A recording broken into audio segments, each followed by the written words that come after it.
Okay, so this is how to make a leather sheath for a small knife. First, you have to cut the leather to the size of the sheet you're intending to make. This is wet leather. I like working with wet leather because it's more malleable. It's a little softer. So it's just a matter of presenting your knife, cutting away the excess leather that you don't need, making sure, visualizing the final product, and making sure that it's a snug fit. This flap here is gonna become the belt loop. Measure by eye, calculate,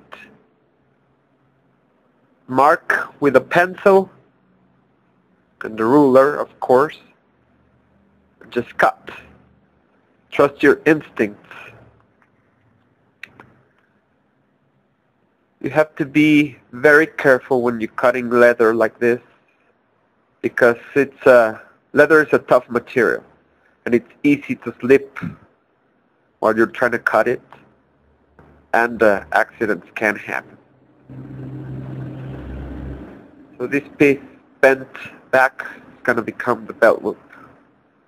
Going to make it big enough so that I can wear it with any type of belt. Now the stitching. First I'm going to stitch the belt loop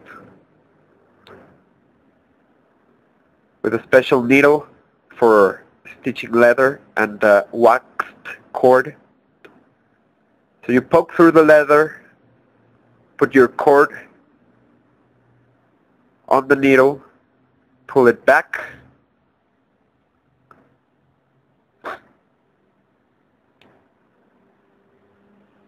even out both parts of the cord,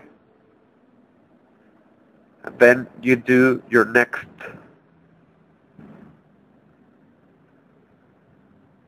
perforation.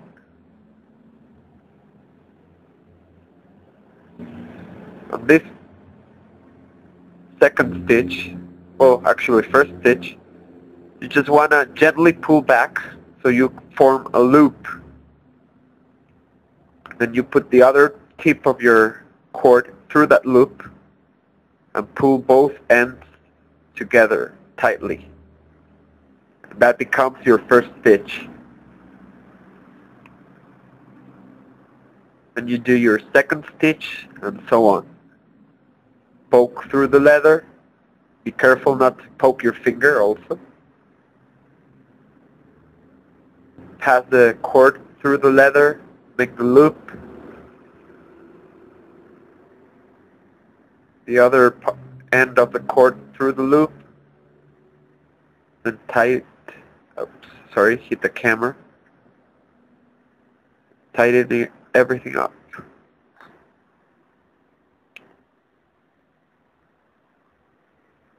Okay, so there's room for one more, the last stitch. And this last stitch is going to be a little different. What you need to do is pull the cord all the way through, like this, and then simply make a square knot. Tight square knot.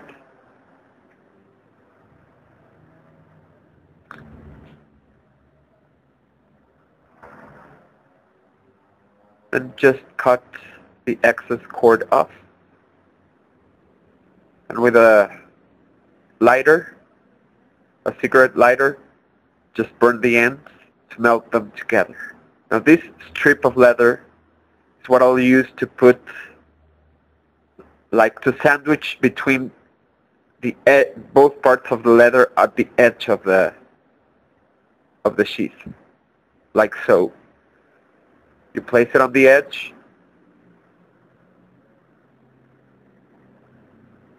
and what this does is it prevents the knife from cutting through the stitching. It's for protection. It goes all the way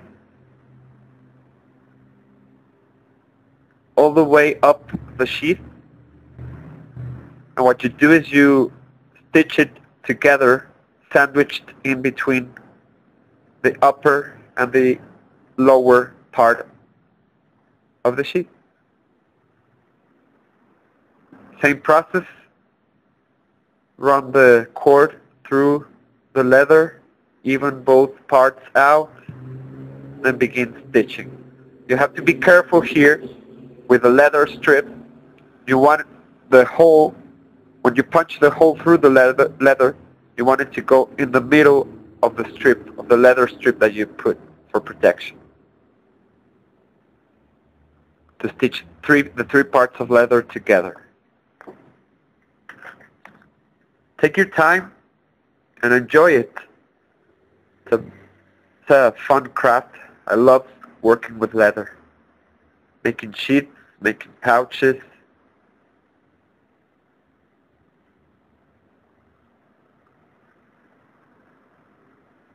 And you continue stitching all the way up the sheath. Taking your time, making sure everything is straight, and being careful not to hurt yourself. I have another video on where I'm making a leather sheath for an axe if you want more detail on the stitching process. Look up that video here in my channel. I make a sheath for an axe. And this is the final product. I let the sheath dry with the knife inside, so it will mold. The leather will mold with the knife. This is the burned knots, if you can see. And I sanded off the edge of the leather, the excess leather, with sandpaper to make it all smooth. I also put a paracord through the belt loop to use the sheath as a neck knife. But you can use it for your belt as well. This is the German knife that my friend gave me so that I could make the sheath for him. And I think it turned out pretty good.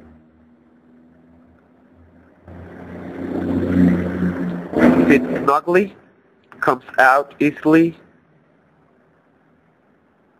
goes right back in snugly. It won't rattle, it won't come off. And you have the big belt loop, or you can use it around your neck. Thanks for watching.